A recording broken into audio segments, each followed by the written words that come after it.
à tout le monde, à tous les intervenants. Toi-même éclaireur, Mère Salich, Maman Ouragan, j'ai été fier vraiment de nos deux sœurs hier. Elles ont animé la plateforme, elles ont été cohérentes, elles ont bombardé dans tous les sens, elles ont largué les missiles dans tous les sens. Et vraiment, j'étais très heureux. Voilà. J'espère que tout le monde va bien. Grâce à Dieu, ça va. Alors, ok.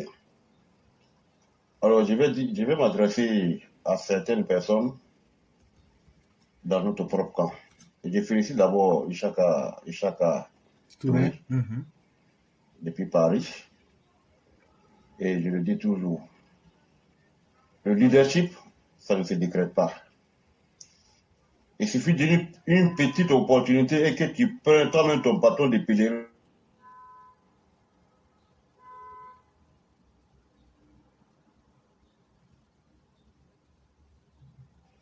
Tout le monde commence à te suivre. C'est ce qui a été le cas d'Ishaka Touré, mon frère depuis Paris. Et Touré, merci beaucoup. Tu as pris une décision noble. Et moi, depuis le temps des temps, j'ai toujours dit ouais, que ces PPHiens là, et même tous ceux qui sont du COJEP, en un mot, la gauche, il faut appliquer la loi de la violence. C'est le seul et unique voie que ceux-là, ils attendent là. La seule voie qu'on peut les montrer là, la seule et unique voie qu'on peut montrer à ces vauriens là, c'est la violence. Donc, ceux qui disent ouais, que on ne veut pas de violence, il ne faudrait pas ouais, que la Côte d'Ivoire tombe à cause de la violence. Je m'adresse aux militants du RADP. Hein. Si vous avez battu hier Charles Blé Goudé avec ses miliciens et les calaches dans la rue, c'est pas aujourd'hui où on l'a déplumé là que vous allez avoir peur. Et vous les militants, parce qu'il y a certaines personnes qui continuent à croire ouais, que Charles Blé Goudé est de votre camp. Ou Charles Blé Goudé aime la politique du président Ouattara. Naïka Free. Naïka Free. Wallah, Charles Blé Goudé n'a mis qu'à la. Non seulement il va assassiner vos parents, mais vous-même en tant que garçon là, il va prendre un autre garçon encore pour vous violer. Après, il va vous assassiner. Allez, mec. Vous les jeunes du Nord là, qui dites encore ouais, que Charles Blé Goudé a changé, que Charles Blé Goudé là, actuellement il fait la politique de l'apaisement, Charles Blé Goudé n'est pas dans le complot avec, comment on appelle ça, avec Gbagbo Laurent. Je vous pose cette question. Si aujourd'hui il y a un changement de situation en Côte d'Ivoire, Charles Blé Goudé va s'allier à qui? Au RADP du président Ouattara? Non. Ou au PPAC de Gbagbo Laurent? PPAC de Laurent Gbagbo. C'est ce que vous devez comprendre. Ne croyez pas ouais, que Charles Blé Goudé il est là pour vos beaux yeux. Hein. Si vous vous trompez, mais avec la Kaïnina. Et puis les vidéomans qui pensent ouais, que jusqu'à présent, vous voyez, moi je vous pose la question. Quelqu'un qui a violé ta mère, je vais être violent, hein. Quelqu'un qui a violé ta mère, sur tes propres yeux. Et puis quand il finit de violer ta mère, il va assassiner ton père. On dit celui qui a violé ta mère et puis celui qui a tué ton père là, on dit de choisir entre les deux. Si tu n'es pas un bâtard. C'est ce qu'on veut nous faire croire. Non, en fait, c'est ce qu'on veut vous faire croire. Que entre le violeur de ta mère et celui qui a tué ton père, de choisir entre ces deux personnes. Tu peux choisir entre le violeur de ta mère et puis celui qui a tué ton père. Bah, si tu fais un choix là, c'est que toi-même là, tu n'es pas un être humain. Parce que si je dis ouais, que tu es un bâtard, ça ne peut pas avoir de sens. C'est que toi-même, là, tu n'es pas un être humain. C'est ce qu'on veut vous faire croire dans le cas de Charles Blé Goudé et puis le cas de Chirurgium. Bonnet, blanc, bonnet, c'est la même chose. Djurubla balao, babla djurulao. Abade bakrene, abade djurukrene. Non, c'est pourquoi aujourd'hui, là, j'ai dit que je vais prendre la parole pour que vous compreniez. Parce que j'ai l'impression qu'il y a certains militants qui ne savent pas aujourd'hui faire la différence.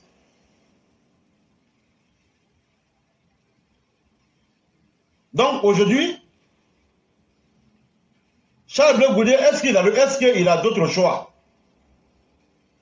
Est-ce que Charles Blé Goudé aujourd'hui là a d'autres choix que de faire profil bas?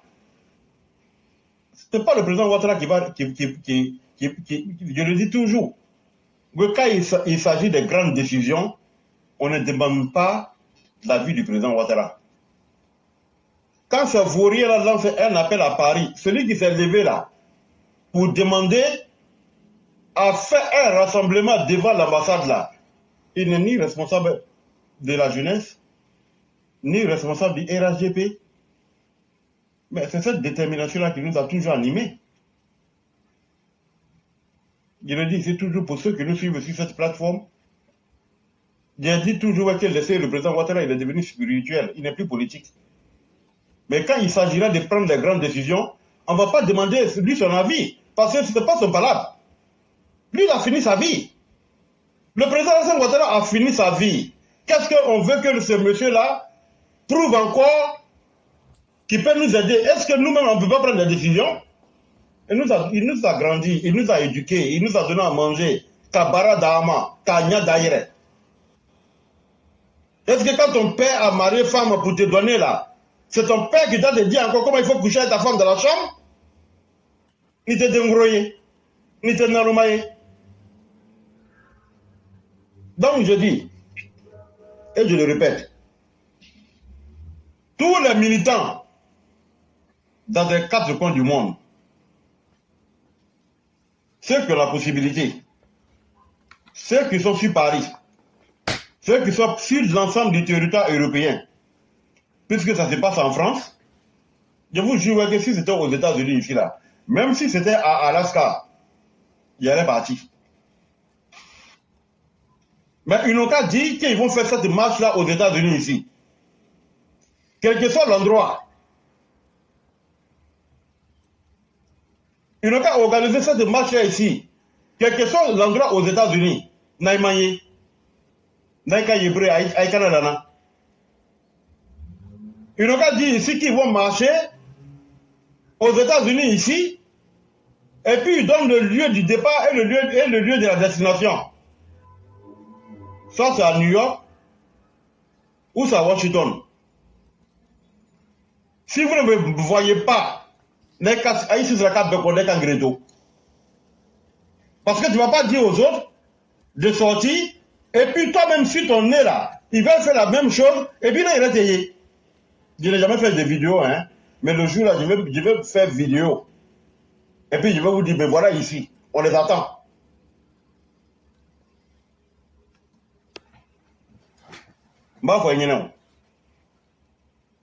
Et je le dis toujours. Au lieu de vous lamenter là, pourquoi je vous dis toujours, parce que pourquoi je dis ouais, que tous les dons et les sacrifices que nous avons fait là, que Dieu a accepté là, parce qu'aujourd'hui, tout le monde est en Côte d'Ivoire. Babo est là-bas, Timon est là-bas. 252, je ne te coupe pas la parole, s'il te plaît. Est-ce qu'il y a eu code rouge aux États-Unis? Non. Est-ce qu'il y a eu code rouge aux États-Unis? Non. Ok, donc ça à Paris, ça s'arrête. Ah non, allez, continue. Donc je vous disais que chaque fois qu'il y aura ce genre de rassemblement là, je vous ai dit ouais, que les doigts et les bénédictions que nous avons fait, Dieu a tout accepté parce que Babou est en Côte d'Ivoire, Simon Babou en Côte d'Ivoire, Nadi Bamba en Côte d'Ivoire, Damana Picasso, Kone Katina, Bleu Goudé. Et tous ils sont aujourd'hui en Côte d'Ivoire. Afin Descent, Dikawe, ils sont tous en Côte d'Ivoire. Bon, quelqu'un que vous avez battu avec ses miliciens, avec les Kalachnikov, avec les lance-roquettes, et ils n'ont rien de tout ça aujourd'hui. Et puis ils sont sur le même territoire, à Abidjan avec vous. Même s'ils étaient même à Guibérois. Et c'est pourquoi Amina? On va aller à Mine.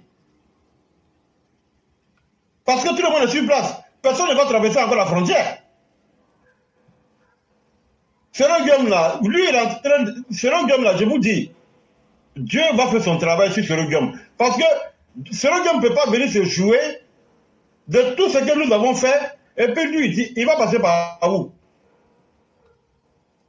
Et puis le PDCI contre... Et puis, là, mais la Côte d'Ivoire a un long chemin à faire. Hein? Parce que Bako Laurent et le PDCI pensent ouais, que c'est Selon Guillaume qui peut faire leur combat. Et puis ils vont venir s'asseoir au pouvoir. Même au gouvernement de transition, il n'y aura pas ça en Côte d'Ivoire. La plus forte raison, venir s'asseoir. Donc aujourd'hui, là, ben, je vous ai dit, quand Gbagbo a arrivé au pouvoir en 2000, là, c'est nous les militants RDR là, qui avons fait le combat. C'est nous les militants RDR qui sommes sortis.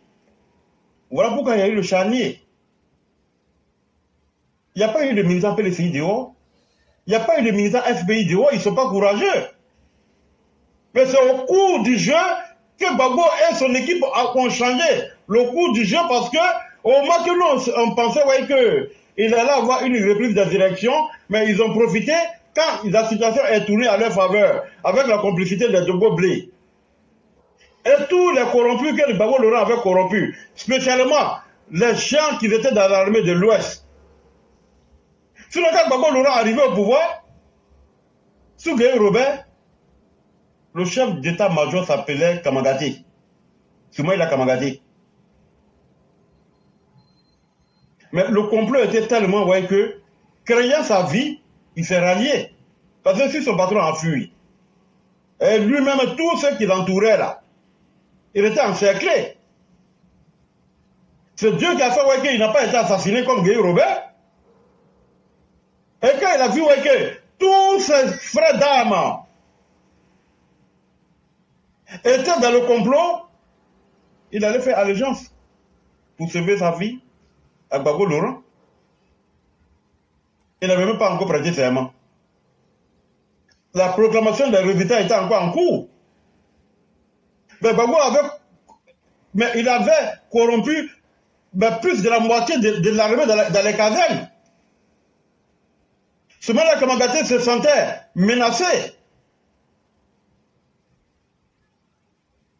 Et vous pensez ouais, qu'aujourd'hui, nous allons accepter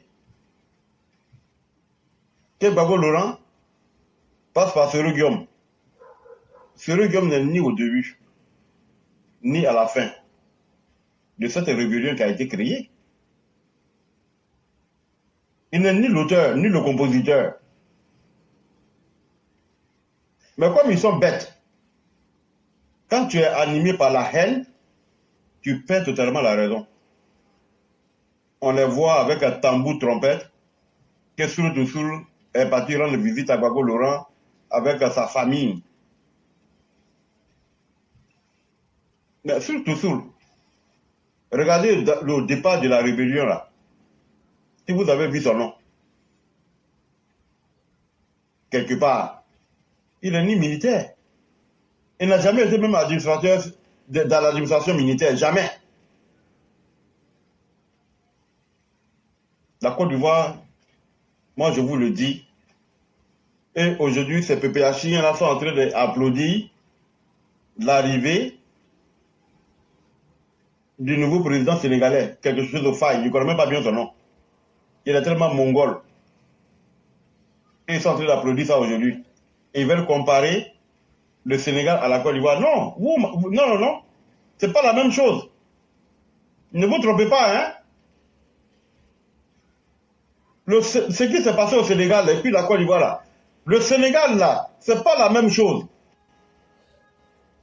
Les opposants sénégalais ont accepté d'aller compétir. Mais contrairement en Côte d'Ivoire, est-ce qu'on a refusé les candidatures? Mais ils avaient un plan diabolique. Et comme eux-mêmes, ils sont des maniaques, ils sont toujours dans un esprit démoniaque. Et ils ne prospèrent que lorsque le sang des personnes innocentes coule. Mais nous, on a décidé qu'on va stopper l'hémorragie qu'ils veulent provoquer de toutes pièces. Nous les attendons de pied ferme. Le frère Chaka, depuis ta position à Paris, nous sommes de cœur avec toi. Et ce combat que tu as engagé là, il faut aller jusqu'au bout. Parce que tchèque. À t'attendre parler déjà, j'ai envie de me fondre dans ton physique pour que je sois présent le jour que tu seras présent devant cette marche-là. Et on voit des vidéomans en train de dire ouais, Charles Blé Goudé a changé, Charles Blé Goudé a fait ceci. Et si Charles Blé Goudé a changé là, prenez Charles Blé Goudé pour aller le nommer comme chef de village dans votre famille. Parce que si je dis votre village, je vais confondre votre village à votre famille. Prenez Charles Blé Goudé comme chef de famille dans votre chef de candidat, chef de parti politique. Nommez-le dans votre famille. Pas dans votre village. Parce que je ne suis pas sûr que même dans votre village là, ce que vous avancez, les villageois de votre village sont d'accord avec ça. Et je dis à tous les militants et les sympathisants du RADP, vous que Charles Blé Goudé a traité de tout le nom hier. Parce que moi, mon combat là, ce n'est pas Gbagbo. Moi, j'ai laissé Gbagbo il y a longtemps. Ce n'est plus Gbagbo. Mon combat là, et je vais continuer jusqu'à mon dernier souffle. C'est Charles Blé Goudé, surtout Charles Blé Goudé, le Damana Picasso, le Kone Katina. C'est cela mon combat.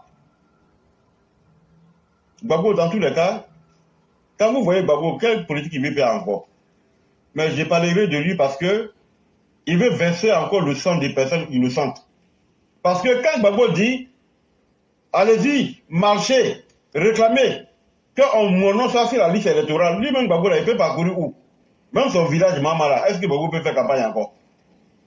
Mais comme il a un esprit de démon, voilà pourquoi je parle de lui. Sinon Gbagbo n'est pas dans mon calcul.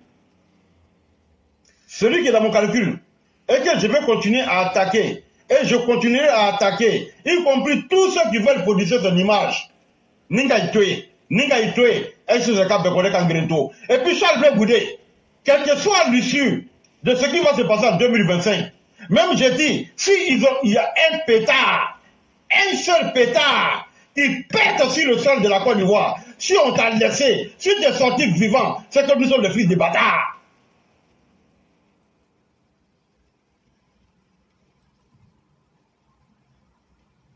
Éclaireur. Ah, tu sais que c'est le mois de carême. Hein? Oui. Ils sont en train de crier là. Faut voir que ça va passer. Oh, quitte la chanjourou. Tu penses que ça, tu peux me faire quoi? Tu parles à moi, plein-moi de carême comme ça, il ne serait même pas arrivé quelque part, tu parles de, tu as fait déjà. C'est pourquoi nous on coupe avant vous. C'est pourquoi on coupe devant avant vous là, Afrique. Mais nous on tient, est-ce que tu m'as entendu parler ici qu'il y a Ramadan? Depuis je parle ici là, le terrain, est-ce que j'ai une fois dit que je suis comme ça, c'est toi qui viens dire toujours. Donc ça montre déjà ton côté noir bien. Et quand il faut demander, elle se rend comme des cartons. Non, toujours est-il qu'elle ne s'est pas appelée en public en tout cas. Thank you. Je vais être ton opposant. Tu as son Blé Goudé à l'air. Moi-même, j'avais oublié que je n'étais pas la bonne personne. Qui peut me défendre, ne prenez pas la parole aussi. Olivier, si tu ris là-bas, voilà, je vais mettre là sur requête dans ton téléphone. De là, c'est la sorcellerie. Hein? Ok, mon frère, je me mets 6 minutes et puis je suis à l'écoute. Il n'y a pas de problème, cher René. Et donc, cher René, on va vous laisser la parole. Oui, vraiment, merci beaucoup. Comment on appelle ça? B52 est en train de cafouiller ma ligne. sorcier qu'il soit. Voilà pourquoi elle est venue dire la fin devant tout le monde entier.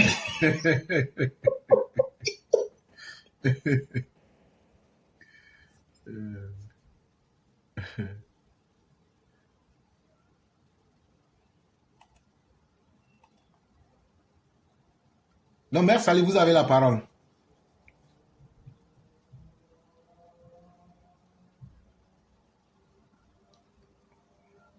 Il me semble que Mère Sali a des difficultés.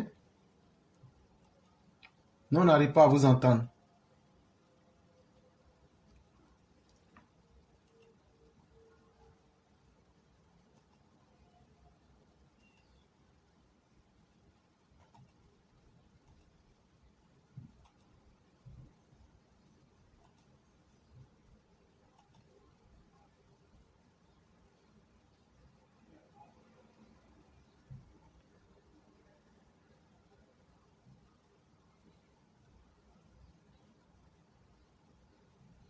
Alors? Vous entendez maintenant? Oui, maintenant j'ai relancé. Est-ce que vous avez un problème de réseau? Non, je ne sais pas, mais je suis à la même position. Je ne sais pas pourquoi aujourd'hui ça fait ça. Ok, donc on va vous laisser parler. Ok. Voilà, comme je disais à B52, je disais que les RHDP qui se disent que Bleu Goudé a changé, c'est des gens qui n'ont pas perdu d'être chers. Tu sais, quand quelqu'un est dans une situation que toi tu n'as jamais été dedans, tu ne peux pas comprendre.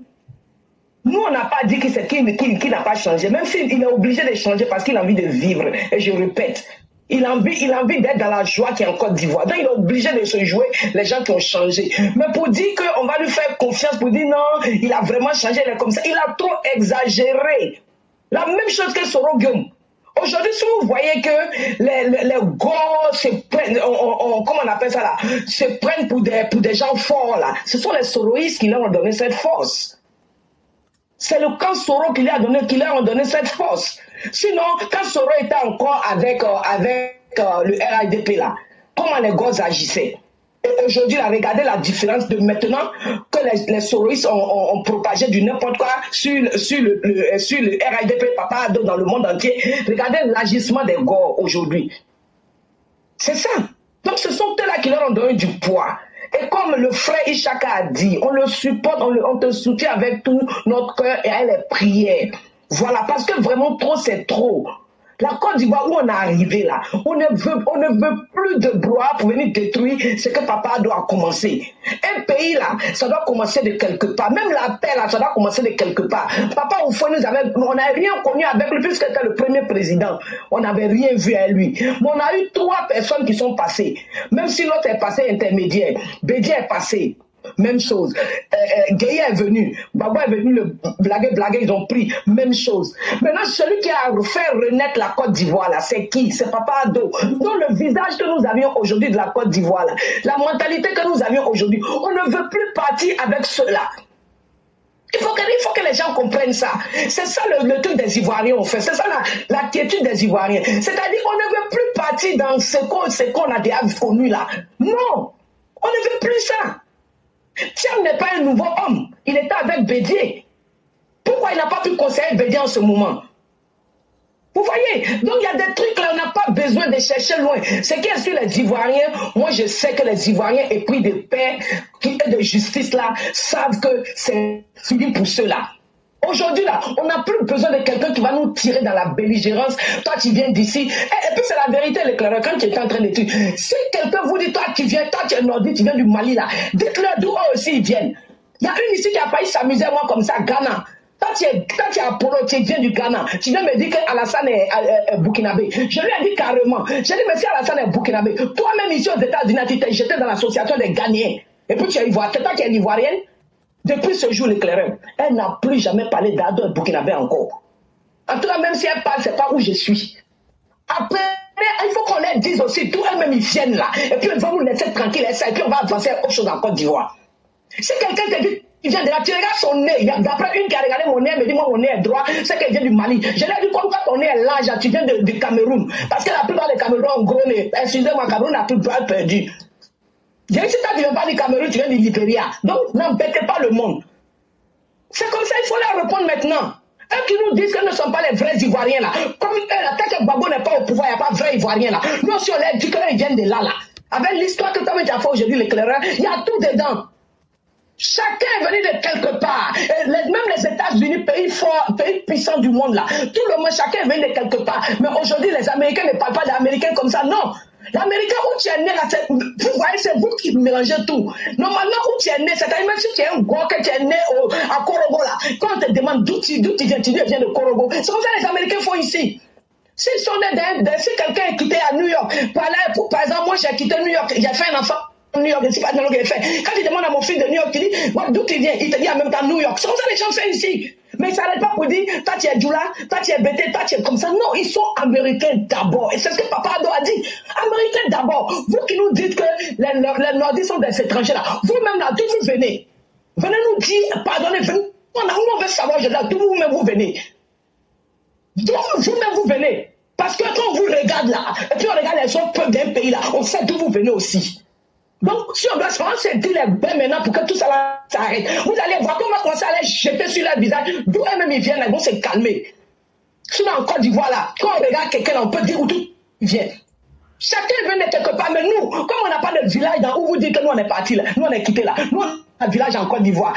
Ceux qui ont les deux parents du même coin ont un village. Ceux qui n'ont pas les deux parents du même coin ont deux villages. Et puis c'est vous là qui avez venu dire aux gens que les gens sont étrangers. S'il y a un politicien qui a fait souffrir en Côte d'Ivoire, je répète tous les jours, c'est Papa Ado. Et la paix, le président Ado va bien se passer. La paix Ado, Inch'Allah aussi, ça va très bien se passer. Papa sera là toujours en train de coacher son équipe. Parce que vous ne voulez pas que les gens aient la paix. Vous n'allez pas aussi avoir la paix. Dieu ne va jamais vous donner la paix. C'est méchant. Parce que la Côte d'Ivoire, là, c'est vous qui ne voulez pas la paix en Côte d'Ivoire. C'est vous les ennemis de la Côte d'Ivoire. Et aujourd'hui, quand les gens parlent là, Soro, c'est Gbagbo, Blé Goudé, c'est Gbagbo. Parce que voilà, Soul qui a dit que c'est leur papa. Il est venu dire, mais lui, il est venu dire, mais c'est qui est dans leur cœur là. Il est venu tout dire. Il dit, leur papa, c'est Gbagbo. Donc, qu'est-ce que vous voulez qu'on fasse? Et comme le RDR là, c'était pas pour Soro. Les jeunes qui ont suivi Soro, c'est maintenant Soro va savoir que, rébellion, la guerre, les enfants m'ont suivi parce qu'il y avait le nom de ce monsieur là-dedans. Les gens n'ont pas suivi la rébellion parce qu'ils aimaient Soro. Non, les gens ont suivi Soro parce que Soro leur disait que cette lutte-là, j'ai peur pour que... Mettez-vous sur mur comme nous étions convenus. Il y a quelqu'un qui parle et dès que la personne finirait, on vous donnerait la parole. C'est sur ce que nous étions convenus. Allô? Nous étions convenus que quand vous serez dans le panel, vous attendriez le temps qu'on vous donne la parole. Mettez-vous sur mur. Il faut appuyer sur le micro là pour fermer. Allô? Mettez-vous sur mur, M. Bakayoko. C'est ce que, déjà, quand vous avez voulu prendre la parole, je vous ai écrit pour vous dire, si je vous ajoute au panel, est-ce que vous pourriez vous mettre sur mur le temps qu'on puisse vous donner la parole? Vous avez répondu oui. Ça veut dire, dès que vous êtes dans le parole, vous appuyez pour vous mettre sur mur. Et je vous ai dit, je vous ajoute donc au panel. Si vous m'aviez dit non, je ne vous aurais pas ajouté. Comme vous avez dit oui, ça veut dire que vous attendez, la personne qui parle doit finir. Et donc, vous vous mettez sur mur. Ok. Comme je disais, s'il y a un politicien qui a souffert en Côte d'Ivoire, c'est Papa Ado. Papa Ado, là, de la manière où il a fait souffrir, Dieu lui a donné son pouvoir. Il a su attraper son pouvoir pour plaire à son peuple.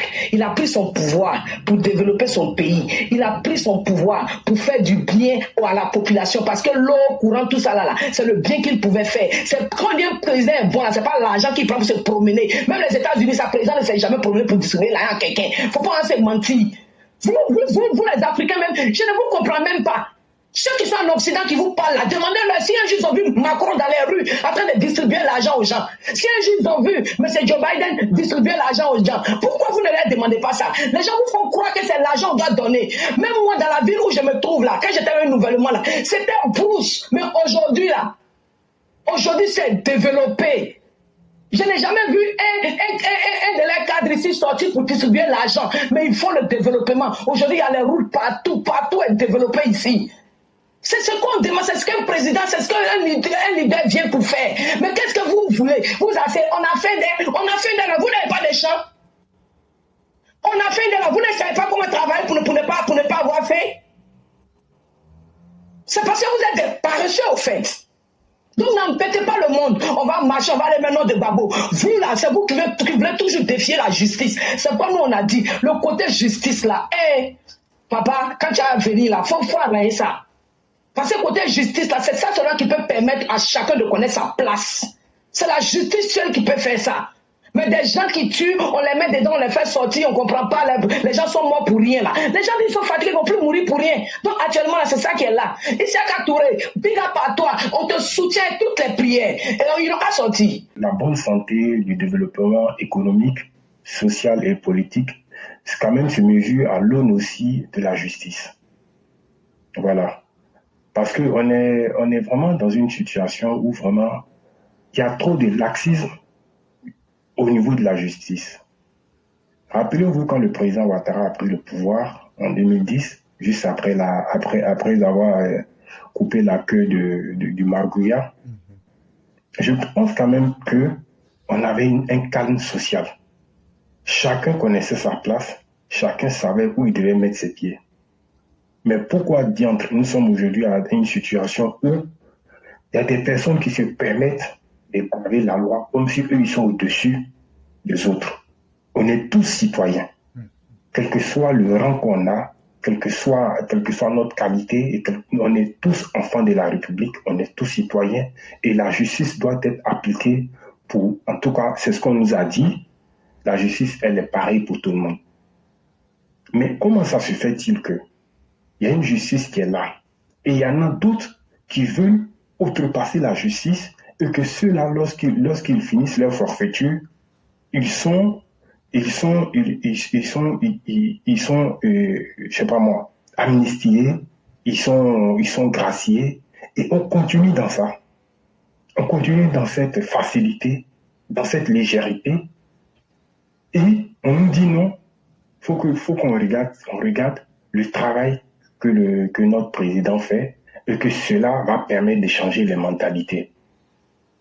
Cela permet de changer les mentalités pour ceux vraiment qui veulent changer leur mentalité, pour ceux-là même qui peut-être ont douté de la capacité de savoir-faire du président Ouattara parce qu'ils ne le connaissaient pas. Mais nous qui avons peut-être eu ce flair-là de sentir les choses, parce qu'il apportait un vent de fraîcheur, il apportait une nouvelle façon de faire, nous avons vite cru en lui. Je ne sais pas, moi personnellement je ne sais pas, mais j'ai tout de suite adhéré. Je ne peux pas dire, peut-être ce n'est pas forcément rationnel, peut-être que c'est l'esprit, peut-être c'est le cœur, mais en tout cas il y a quelque chose qui a fait que j'ai tout de suite, peut-être c'est l'attitude, la personnalité, je ne sais pas.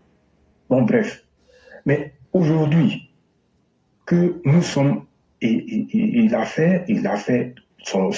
fini ses 2 mandats. On a changé de constitution, il a attaqué un 3e mandat. Mais on voit qu'il y a des personnes, à travers leur comportement, leurs attitudes, leurs actes, leurs actions qu'ils posent, continuent de fouler au pied la justice. Mais comment est-ce que ces gens-là, on nous dit non, le président Ouattara, qu'on le veuille ou pas, il a atteint un certain âge, malgré son travail qu'il fait, il ne pourra pas rester ad vitam aeternam au pouvoir. Ça, c'est sûr.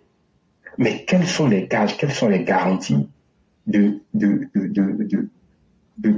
est-ce qu'il peut garantir tout ce qu'il a fait? Mais c'est le respect strict et rigoureux de la justice par tous les citoyens.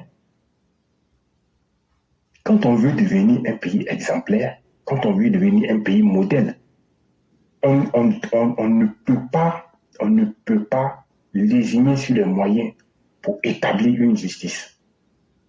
C'est ça. On veut nous faire croire que oui, l'économie va bien, les gens vont commencer à vaquer à leurs occupations, les gens vont faire ce qu'ils ont à faire. Vraiment, une fois qu'il y aura les infrastructures économiques, bon, les gens seront occupés dans leur travail, ils vont plus faire de la politique, ils vont chercher à gagner leur argent parce que bon, et les investissements, parce qu'il y aura des investissements, tout va bien se passer.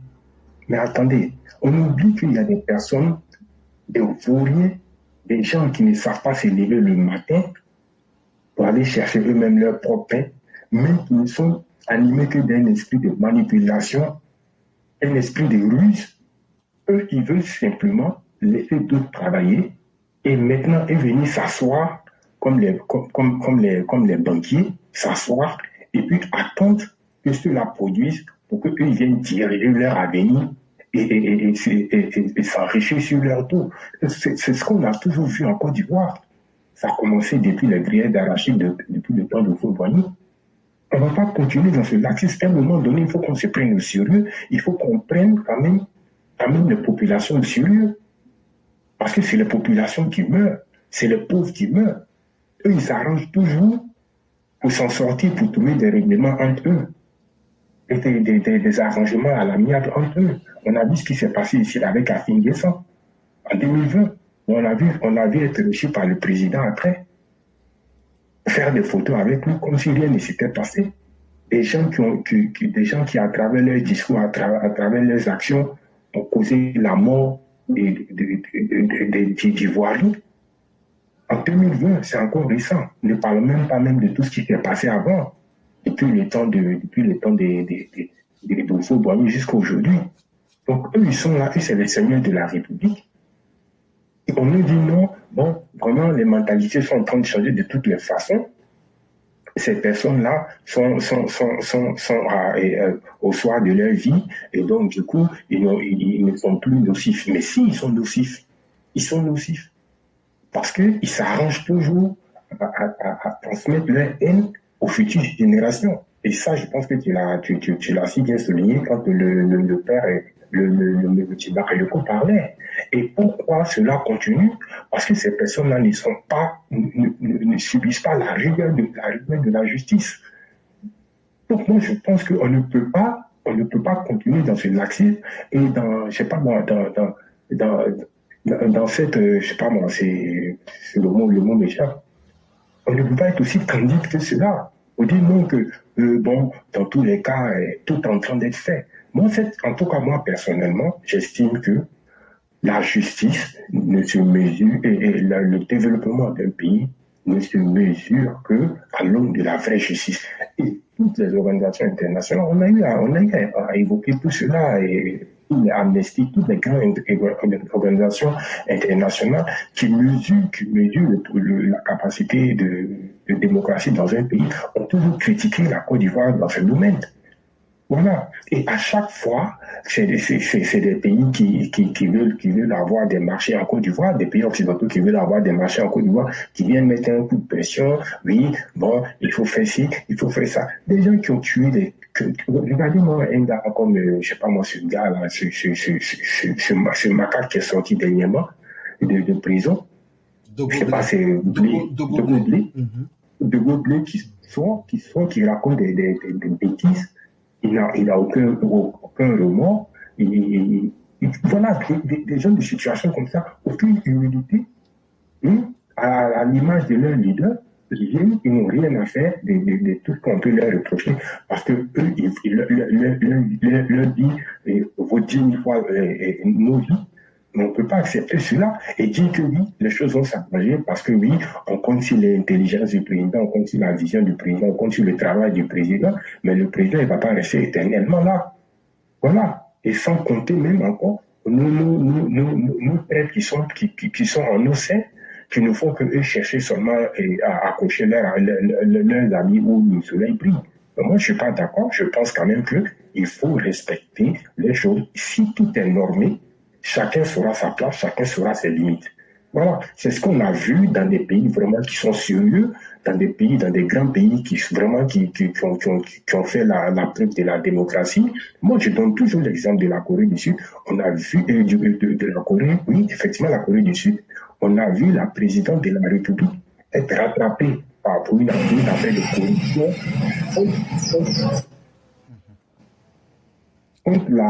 contre la firme internationale Samsung.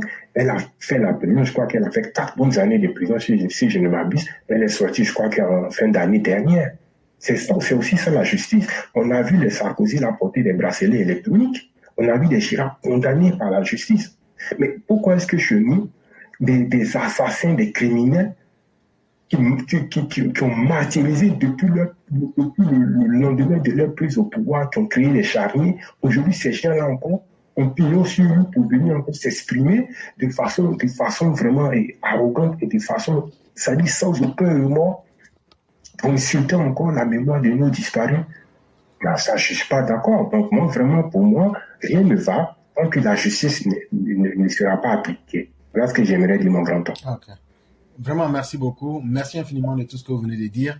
Pour vous, il faut partir sur des valeurs qui sont déjà visibles et qui ont déjà fait des preuves pour essayer de partir sur des bases factuelles et ne pas seulement se limiter à croire à la bonne fortune. Et vraiment, nous sommes dans un monde pragmatique. Et c'est ce que même j'avais demandé à l'aîné dans une des questions. Est-ce qu'on pouvait se baser forcément sur cette bonne volonté-là? Nous pouvons avoir la bonne volonté, mais est-ce que les autres de l'autre côté l'ont? Ce n'est même pas la chose qu'ils cherchent à avoir. Et à un certain moment, on arrive à un point vraiment où il faut créer une ligne de démarcation. Et c'est vraiment utile, comme vous venez de le dire. Et donc, nous sommes pratiquement à la fin de l'émission. Je ne sais pas si peut-être il y a des gens qui veulent ajouter quelque chose par rapport à ce qui a déjà été dit. Oui, je suis là. Ah, ok, cher aîné. Donc, on va vous laisser la parole. Ok. Donc, je dis encore merci à tous les intervenants, tous ceux qui sont intervenus. Je vais rappeler encore, je vais revenir là-dessus. Et il ne faut pas que quelqu'un se demande que pourquoi P52, ça change autant sur ces politicards qui sont de l'opposition. Je vais toujours dire et je vais toujours le dénoncer. Et je vais le dénoncer pour dire à l'ensemble de la jeunesse ivoirienne que de ne pas se laisser tromper au moment du bon choix. Tout le monde sait aujourd'hui qu'en Côte d'Ivoire, nous avons seulement que le président Alassane Ouattara qui ne peut que diriger le navire ivoire aujourd'hui à bon port. Au lieu de se lamenter pour dire que est-ce qu'il est fatigué, il n'est pas fatigué, nous devons toujours prier pour qu'il y ait la bonne santé et que Dieu nous donne tous longue vie. La Côte d'Ivoire, par rapport aux États-Unis, Biden aussi a 50 États sur sa tête avec des intellectuels, avec des véritables opposants, avec le monde entier avec. C'est que lui, il a plus de charges intellectuellement parlant que le président Alassane Ouattara. Mais le problème du président Alassane Ouattara, c'est que diriger des personnes de mauvaise foi qui sont de l'opposition, c'est-à-dire que ceux qui ne veulent que le pouvoir, rien que le pouvoir, même si le peuple qu'ils veulent diriger doit subir toutes sortes d'atrocités, et ce n'est pas leur problème, ils veulent le pouvoir. Je le dis et je le répète, quand nous avons vu ces élections au Sénégal là, et c'est là que je vais en venir, j'ai dit que le problème du président Alassane Ouattara et de la Côte d'Ivoire, ce sont ceux aujourd'hui à la base qu'on appelle les opposants, en réalité qui ne sont pas des opposants. En réalité, ce sont des gens, ce sont des vagabonds qui ont eu peur du chômage et qui disent qu'eux là, ils sont des politiciens. C'est la même démarche que Gbagbo a fait et c'est dans la même démarche aujourd'hui que Bleu Goudé est. Quand tu prends Kone Katina, il a un diplôme et il a travaillé dans l'administration aux finances en Côte d'Ivoire. Dabana Picasse, même s'il est voyou, il a un diplôme et il travaille.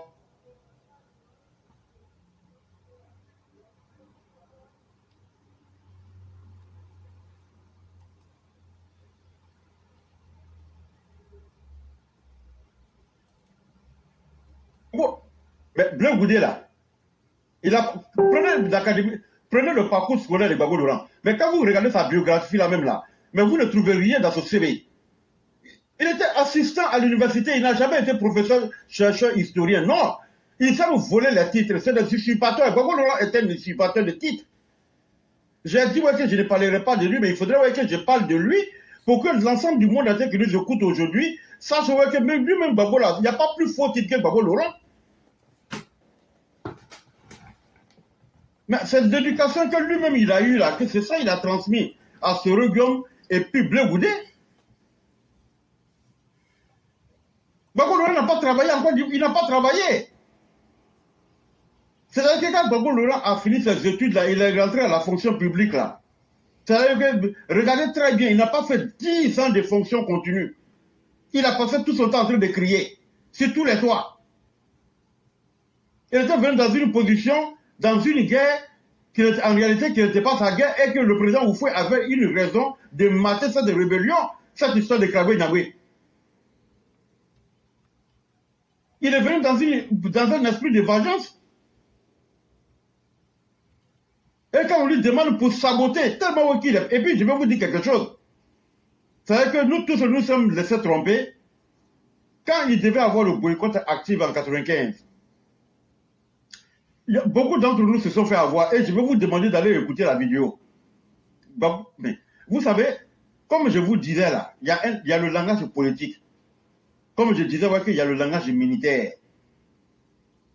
En 1995, Gbagbo nous a fait croire, pendant sa conférence de presse, où il a dit que tant qu'il y a cette constitution, tant qu'il y a ce code électoral là, lui ne va jamais partir aux élections. D'abord, même s'il partait, Bédé allait le frapper, allait le taper à plat de couture. Mais Gbagbo n'a jamais dit qu'en 1995, tant que le président Ouattara même qui était déjà au FMI, que si le président Ouattara n'est pas candidat, que lui ne va pas aux élections, Gbagbo ne l'a jamais dit. On s'est tous fait avoir. C'est vrai qu'il y avait un front républicain, mais le président Ouattara n'était pas encore au devant du LDR. C'était Denis Kobina. Quand on avait spolié de sa nationalité, c'est-à-dire qu'il faudrait qu'on essaie de faire, on essaie de dissocier les époques. En 1995, le président Ouattara était au FMI. C'est Denis Kobina qui était le secrétaire général du RDR. Et c'est pendant que Denis Kobina était le secrétaire général du RDR que le Front républicain devait partir contre Bédié pour les élections de 1995, où il y a eu boycott actif.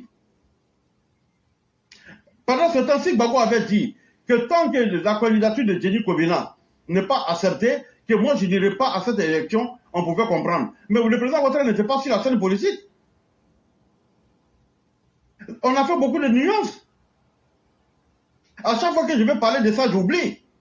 Allez-y écouter la vidéo de Gbagbo Laurent. Il n'a jamais dit que tant que le président Ouattara n'est pas candidat, que lui, il ne va pas aux élections, il n'a jamais dit. Et c'est ce qu'il a voulu nous faire croire. Et pendant ce temps, il était à la recherche des responsables, des cadres qui, à partir du Nord, et c'est ce qui lui a fait encore beaucoup plus mal. Le fait que Gbagbo n'ait pas eu de popularité dans le Nord, le fait que Gbagbo n'ait pas eu de leader charismatique dans le Nord pour rallier la cause du Nord à sa cause, mais tout cela a mis Gbagbo dans un autre état. Ce fils de merde, il ne l'a jamais dit. Il a passé tout son temps en train de faire un double jeu. Et quand il devient le candidat unique contre Guy Robert, mais écoutez très bien, allez-y regarder sa discours. Il était en pré-campagne, où il était en train de traiter le président Alassane Ouattara de Burkinabé à Ganiwa, où il a fait ce meeting-là.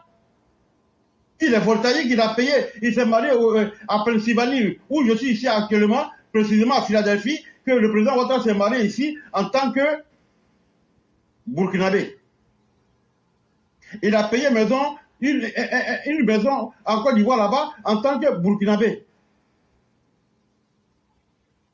Donc pour quelqu'un qui disait en 1995 que tant que le président Ouattara n'est pas candidat, lui aussi n'est pas candidat subitement, de 1995 en 2000, où la candidature du président Ouattara a été annulée et lui, Gbagbo, il ne s'est pas battu pour que le président Ouattara soit candidat. Pour quelqu'un qui disait en 1995 que tant que le Ouattara n'est pas candidat, lui n'est pas candidat, mais de bon, à partir du moment que le président Ouattara mettrait sur la scène, lui, Gbagbo, il n'a pas levé le petit bout de doigt pour réclamer cette candidature du président Ouattara. Je vous fais toutes ces analyses-là pour vous dire que vous qui pensez que Bleu Goudé est là pour que vous là, que pensez qu'il est là aujourd'hui, il est calme, il n'a pas d'autre choix. Même ni Bleu Goudé qu'a fait Biko à la cagne, en bas nous d'infra. Même là qu'il faut qu'on ticho, en bas nous d'inkeri. ceux qui veulent vous faire croire que Blé Goudé est adulte de match de... Mais comment quand vous dites même que Blé Goudé est loyal à Gbagbo Laurent, donc tu peux être loyal à ton père depuis quand même que son père. Il n'a jamais été son père. Le véritable fils de Gbagbo Laurent a été loyal à son père. Là où les bombes pleuvaient sur son palais présidentiel, là, Michel Gbagbo était là. Est-ce qu'il a fui pour aller au Ghana? Il n'a pas fui. Simon Gbagbo était dans le bouc avec Gbagbo Laurent. Qu'est-ce que vous appelez loyauté? Donc, pour vous, la loyauté, c'est quand c'est bon, on est ensemble, mais quand c'est mauvais, je fuis, je vais me réfugier. Et quand on va me cueillir comme un rat de trou, et qu'on nous met tous en prison, vous devez dire que Blé Goudé a fait la prison à cause de Gbagbo Laurent. En bon? Blé Goudé a fait prison à cause de Gbagbo Laurent? C'est comme ça, même les journalistes à Côte d'Ivoire, les chaînes de plateau télé, vous encouragez la bêtise humaine. Normalement, ce voyou de Blé Goudé, on ne devait plus lui donner le micro. Et quand c'est Lascar, ce mythomane, ce vaurien, c'est improductif qui retourne en Côte d'Ivoire, dit que lui était jeune. Donc on peut être jeune pour assassiner. En quelle année Macron devient le président de la République de France? Après, il avait 37 ans ou bien 38 ans. Toi, Blé Goudé, tu avais la trentaine pendant que tu étais en train de massacrer les gens en Côte d'Ivoire. On est venu te mettre dans une autre disposition quand on te demande que j'étais jeune, fils de voyou. Il n'y a pas juste des enfants au plateau. On peut pardonner à un enfant lorsqu'il est jeune et qu'il a volé des poulets, il a volé des mangues, ou alors il allait faire certaines choses, mais qui n'amènent pas jusqu'à la perte de vie humaine. Une vie humaine est sacrée. Mais pendant ce temps-là, toi, Blé Goudé, ceux qui disent que toi, tu n'as pas manqué de respect à Gbagbo Laurent. Tu es sûr que pendant que vous étiez en prison là-bas et que le président Gbagbo Laurent était en train de demander à ta femme d'aller faire une commission et que tu viens dire de vive voix de vers Samba Koulibaly, Demba Traoré. Tu viens t'arrêter devant Gbagbo Laurent et puis Demba pour leur dire que toi, ta femme là ne fera pas cette commission. Si Gbagbo était au pouvoir, là, toi, tu peux dire à Gbagbo Laurent qu'il ne va pas envoyer ta femme pour faire commission à Avingessa. Et il y a des gens qui ont la grande gueule pour dire que Charles Blé Goudé a fait la prison à cause de Gbagbo Laurent. Charles Blé Goudé n'a jamais manqué, il a été loyal à Gbagbo Laurent. Qu'est-ce que vous appelez loyauté? Moi, je ne suis pas un Français, je ne suis pas quelqu'un qui a fait les grandes études jusqu'à la Sorbonne. Mais quand on parle de loyauté là, c'est-à-dire que c'est comme si on te disait que quand tu maries une femme là, c'est pour le meilleur et pour le pire. C'est ce qu'on appelle être loyal. Et à la base, Soro Guillaume n'a jamais été et ne sera jamais le fils adoptif du président Alassane Ouattara. Celui qui était dans cette disposition, Père Assolom, et que nous tous nous avons connu. C'était le premier ministre Ahmed Bakayoko, qui était le fils spirituel du président Alassane Ouattara. Le comportement de Soro Guillaume ne lui surprend pas. Lui, il est venu profiter d'une lutte. Et il pense qu'il peut revenir encore. Et il y a, par exemple, et malheureusement, il y a des inconscients, des idiots, je vous dis que des irresponsables en Côte d'Ivoire, et je vous dis, il n'y a pas d'opposant en Côte d'Ivoire. Et cette opposition qui va venir encore diriger cette Côte d'Ivoire-là, il faut attendre encore dans 50 ans, c'est que les enfants qui vont venir diriger la Côte d'Ivoire ne sont pas encore nés. Mais comme en Afrique, on a cette magnanimité, c'est-à-dire qu'il n'y a pas quelqu'un qui est plus méchant que l'homme noir. C'est cette méchanceté de l'homme noir là que moi j'y crains, d'après Ouattara, d'après le président, après le pouvoir du président Ouattara. Parce que l'homme noir est très méchant, l'homme noir est improductif, l'homme noir est carrément, la peau noire qui nous incarne de l'extérieur là, c'est comme ça l'intérêt de l'homme noir est. C'est ce qui pourrait nous faire perdre le pouvoir après le président Alassane Ouattara. L'égoïsme, l'hypocrisie. Sinon qu'aujourd'hui, il n'y a pas d'opposition en Côte d'Ivoire. Mais est-ce qu'après le président Alassane Ouattara, ces personnes qui sont aujourd'hui autour de lui, qui sont avec lui aujourd'hui, même tu vois dans les démarches et le comportement de certains, ils ne sont pas sincères. Parce que si vous dites que le président Ouattara, après tout ce qu'il a subi, toutes les humiliations, il a même failli même être assassiné. Mais quand lui vous dit une fois, deux fois, ça y est, proche de la base, que je ne peux pas accepter que nous soyons au pouvoir et que l'opposition arrive à manipuler une partie de la jeunesse de la Côte d'Ivoire. Cela veut tout dire. Vous n'avez pas honte? Je m'attends maintenant à vous, les responsables du RHDP. Du plus petit au plus grand. Mais quand le président Ouattara sort pour vous dire ça, là, ça ne vous tape pas dans les neurones, ça ne vous tape pas dans, dans votre cerveau. Quand le président Ouattara vous dit d'être proche à la base, ce n'est pas une fois, ce n'est pas deux fois. Et qu'il ne peut pas comprendre que pourquoi l'opposition peut manipuler une partie de la population jusqu'à ce que moi s'en suis.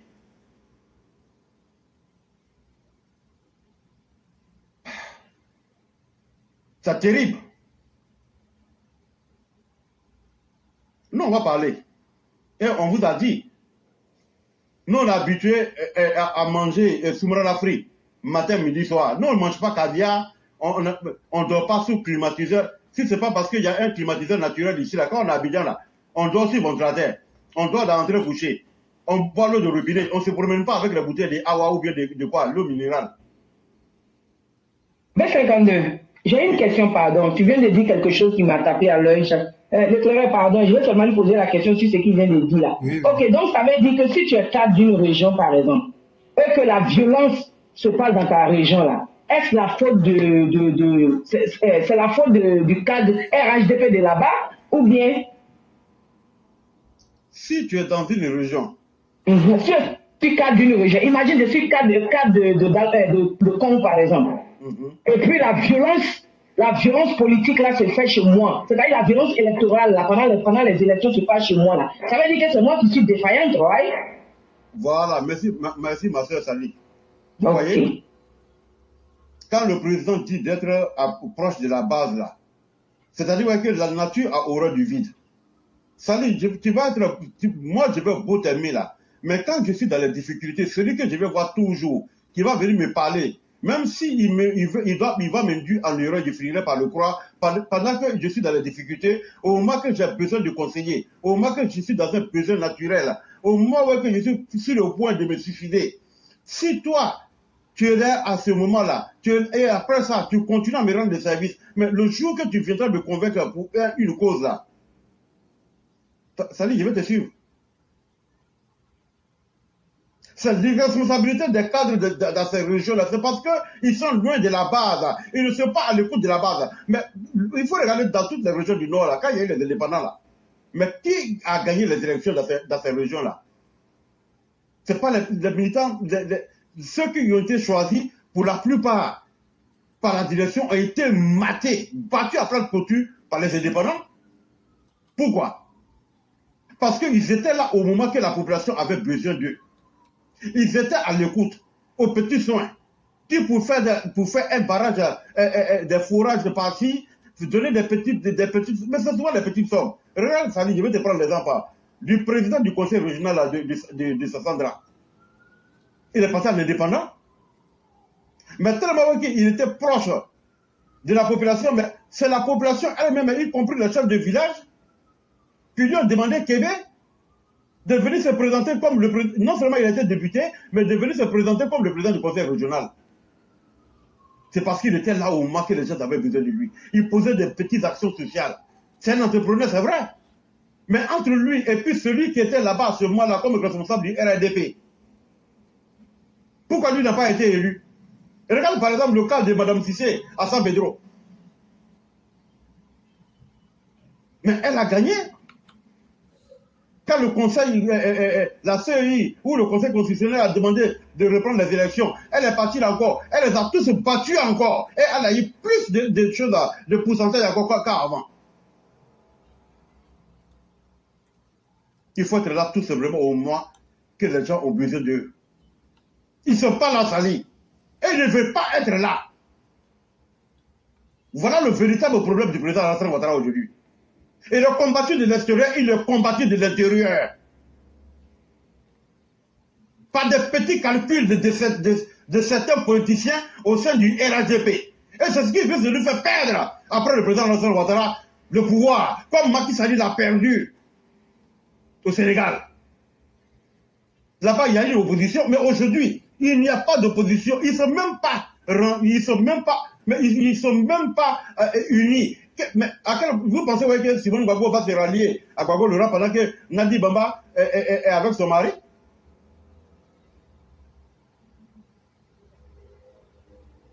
Gbagbo Laurent a dit que lui, il n'est pas venu pour rassembler la gauche. Que chacun n'a qu'à se battre.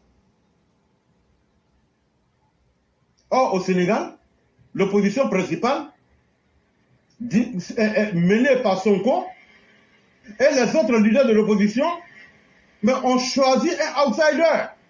Il y a certains Sénégalais même qui disent qu'il est président par défaut. Parce que là-bas, il y a les opposants responsables. Là-bas, l'opposition n'a pas mené la division entre le peuple sénégalais. Macky Sall n'a jamais dit qu'un Sénégalais du Nord, un Sénégalais du Sud n'est pas vrai Sénégalais. Et ils vivent en parfaite harmonie. C'est ce que l'opposition ivoirienne...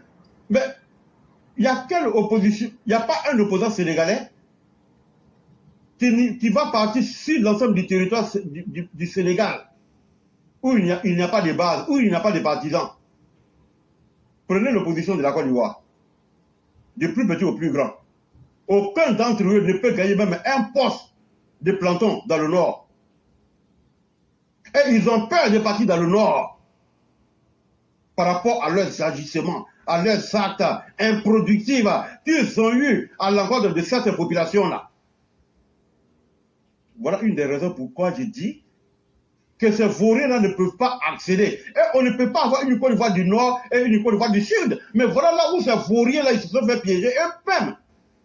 Mais quand nous-mêmes encore dans cette région du Nord, là, nous avons des cadres incompétents dans ces régions-là qui ne sont même pas capables de nous apporter un plus par rapport à ce que le président Ouattara est en train de faire. Regardez par exemple dans la région de Odéné.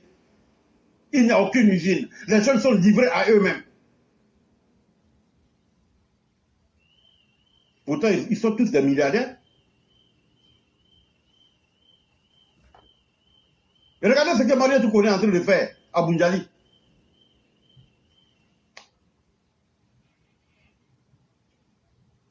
Quand un enfant veut que tu le prends là, quand il te voit venir là, il soulève ses bras et facilement tu le soulèves.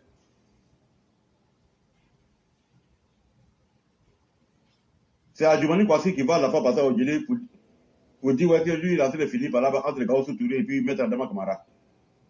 Alors ça, au Djélé. Pardon, tu es en train de dire quoi là? Adjoumani Kwasi. Qui était la fois au dernier à Odjéné. Parler entre Gaoussou Touré et mettre Adama Kamara pour qu'ils s'attendent. Vous êtes sérieux? Je vais t'envoyer la vidéo après. This is gonna seriously?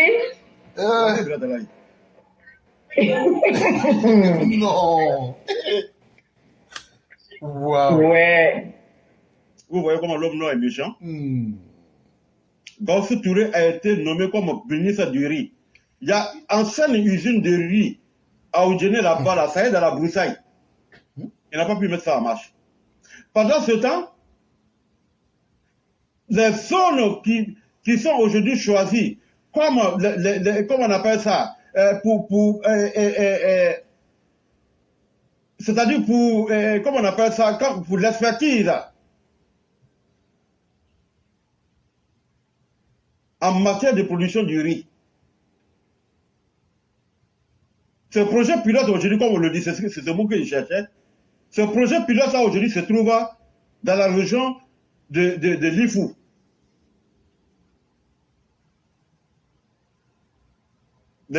Odjéné n'a aucune usine.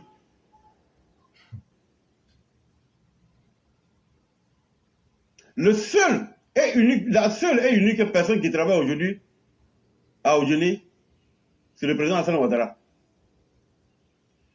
Bitumé les axes principaux, c'est-à-dire ouais, que de Odjéné jusqu'aux frontières de Mali et de la Guinée, ça c'est déjà fait côté Béréban. À part ça, il n'y a rien au Djéné.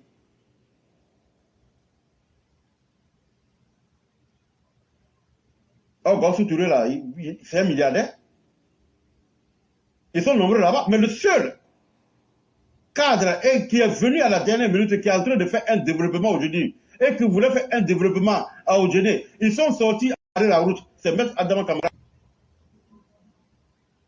que je félicite.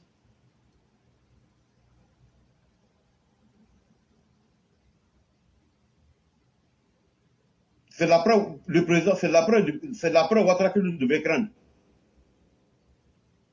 Par le comportement et les agissements de certains cadres. Et nous, on l'a dit.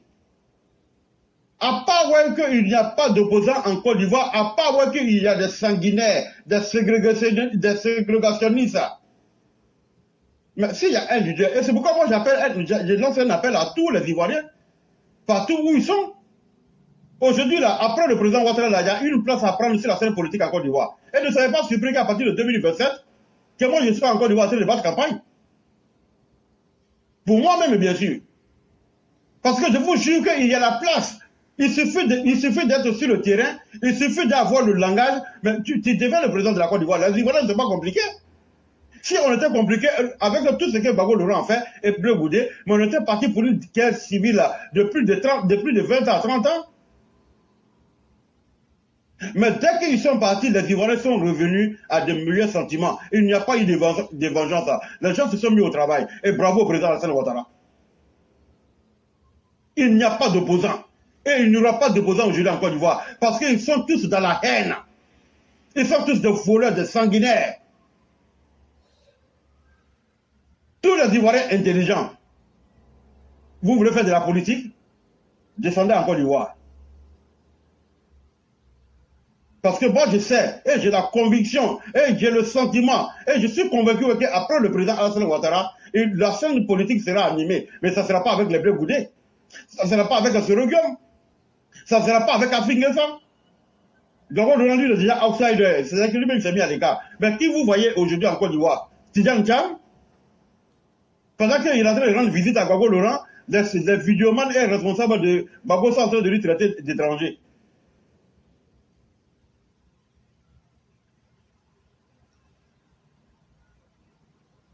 Je veux m'arrêter là pour ce soir. Il n'y a pas de problème, cher ami. Vraiment, merci beaucoup. Merci à tous les intervenants.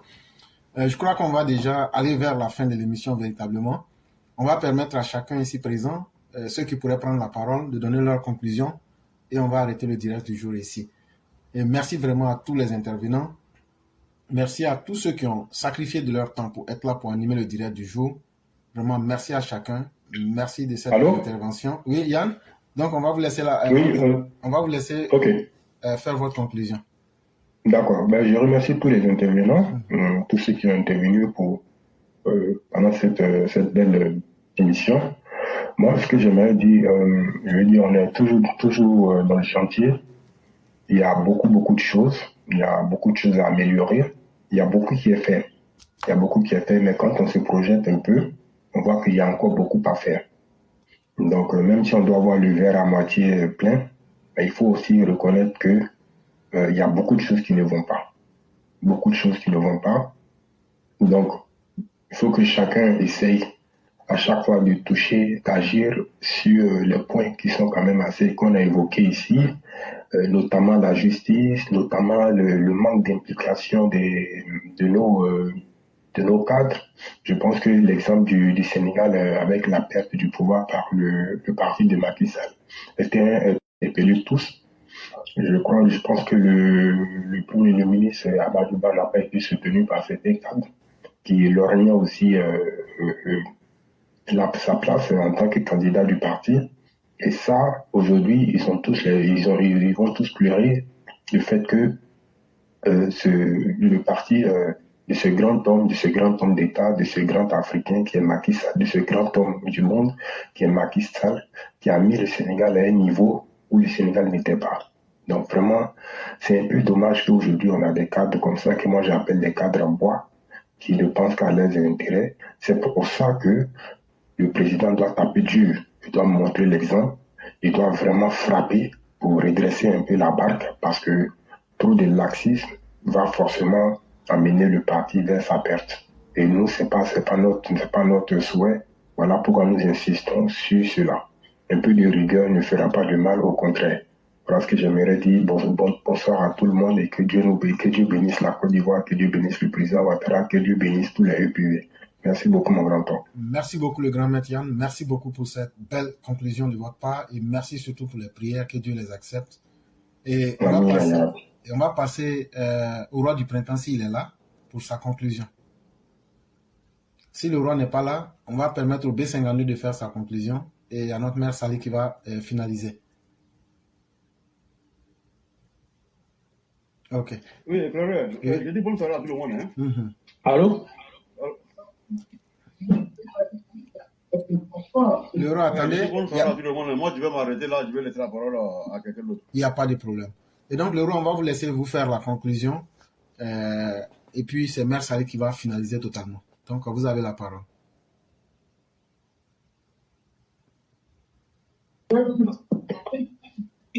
Allô? Oui. Le roi, vous pouvez faire votre conclusion. Ok, merci à tout le monde. Merci. Et puis bon, je crois qu'il faut prier pour qu'il y ait la paix en Côte d'Ivoire. Parce que sans paix, on ne peut rien. Prions beaucoup aussi pour le président Alassane Ouattara. En tout cas, moi, c'est ce que je peux dire ce soir et je dis aux gens de beaucoup faire attention à cette opposition-là, qui n'a pas de projet de société pour les Ivoiriens. En tout cas, il faut qu'à partir de l'expérience que nous avons vécue avec les opposants, que ça donne une leçon à chacun de nous, de savoir que la Côte d'Ivoire n'a plus besoin des populistes, la Côte d'Ivoire n'a plus besoin des propagandistes, la Côte d'Ivoire n'a plus besoin des manipulateurs et que la Côte d'Ivoire a désormais besoin des hommes prêts, des hommes pragmatiques, des hommes comme le président Alassane Ouattara qui sont soucieux de la sécurité des Ivoiriens, soucieux du développement. Et il faut que ça soit comme ça. Ne donnons plus jamais ce pays-là à ceux qui l'ont détruit, comme le disait le président Alassane Ouattara. Si aujourd'hui nous avons eu la paix, c'est grâce au président. Si aujourd'hui on a des universités, c'est grâce au président. Si aujourd'hui on a des centres de santé, c'est grâce au président. Si aujourd'hui on a les routes, c'est grâce au président. Aujourd'hui on a des échangeurs, c'est grâce au président.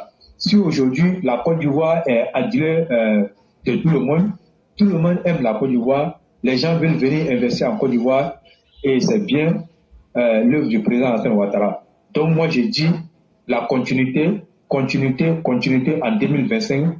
Il faut que le président Alassane Ouattara soit candidat et qu'il soit encore réélu pour continuer ses prouesses à la tête de la Côte d'Ivoire. Bonne soirée à chacun. Merci infiniment le roi du printemps. Merci pour cette belle conclusion. Et surtout merci pour cet appel à faire du président notre futur candidat pour 2025. Ce qui est pour nous une évidence. Vraiment, merci infiniment. Et on va donc laisser la parole à notre maire ici, finaliser l'analyse politique du jour, mais surtout bénéficier de ses prières en tant que maire. Et donc, cher maire, nous vous laissons la conclusion finale. Vraiment, merci à toi l'éclaireur pour cette émission. Vraiment, merci pour tout ce que tu fais pour nous. Merci de nous éclairer, de nous faire du rappel. Voilà, vraiment, merci beaucoup. Et je dis merci à tous les panélistes. Voilà, tout le monde est parti, le roi. Je te dis vraiment merci pour tout ce que tu fais. Et tous ceux qui nous suivent, vraiment merci à vous. Que Dieu nous donne toujours la force, la santé, et toujours de pouvoir venir soutenir notre éclaireur pour vérité. Parce que franchement, sans lui, je sais qu'il y a beaucoup de choses qui n'allaient pas être sues.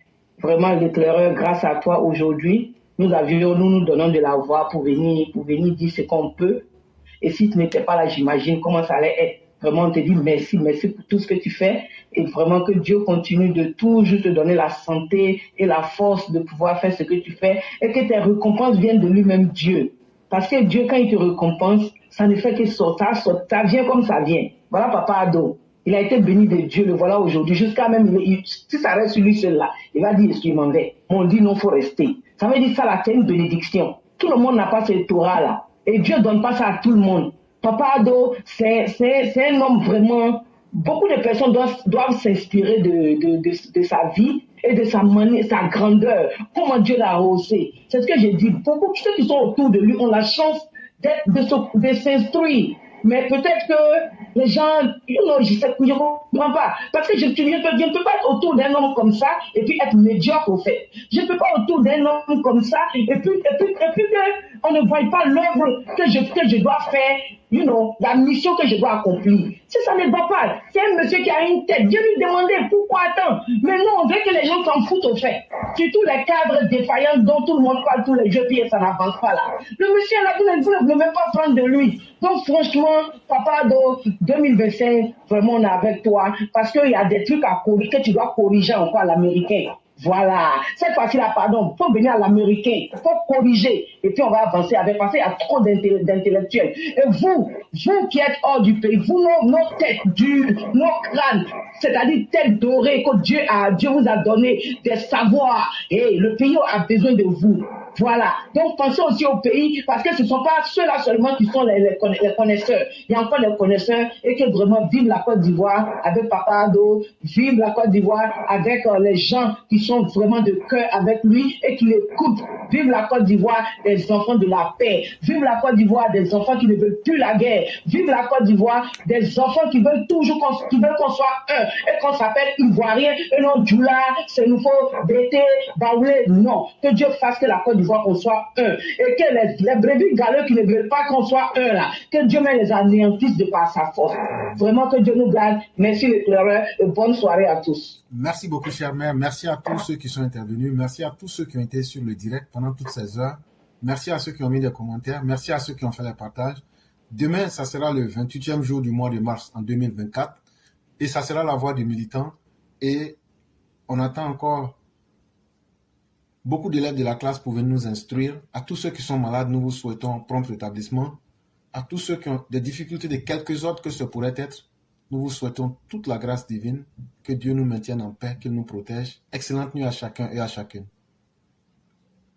Amen. Merci beaucoup.